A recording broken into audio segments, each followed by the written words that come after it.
வேதத்தை தியானிப்பது எப்படி? இப்போ நம்ம பேசேஜ் எடுத்திருக்கோம், எபேசியர் 2ஆம் அதிகாரத்தை எடுத்திருக்கிறோம்.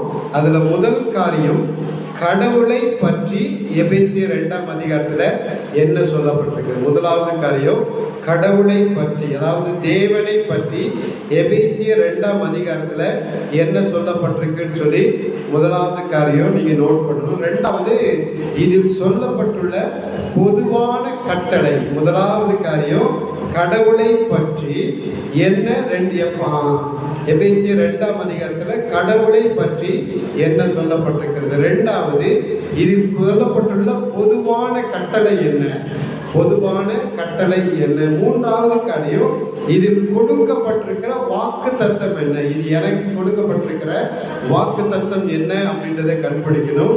நான்காவது காரியம் இன்றைய பொருத்தம், இதிலிருந்து கர்த்தர் எனக்கு கற்றுக் கொடுக்கிற காரியம் என்ன. முதலாவது காரியம் கடவுளை பற்றி என்ன சொல்லுகிறது.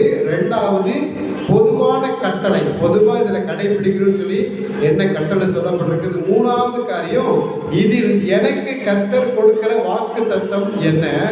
நான்காவது காரியம் இன்றைக்கு நான் எடுக்க வேண்டிய தீர்மானம் என்ன. இந்த 4 காரியங்களை மையமா வச்சு நீங்க வேதத்தை படிக்க ஆரம்பிக்கும் போது அந்தந்த பேசேஜ்ல இருந்து கர்த்தர் உங்களோடு தனிப்பட்ட முறையில பேச போதுமானவராக இருக்கிறார். இந்த 4 காரியங்களை வச்சு எபேசியர் 2ஆம் அதிகாரத்தை திரும்ப படிச்சுட்டு நம்ம அதுல இருந்து ஒரு சில காரியத்தை தெரிஞ்சுக்கணும்.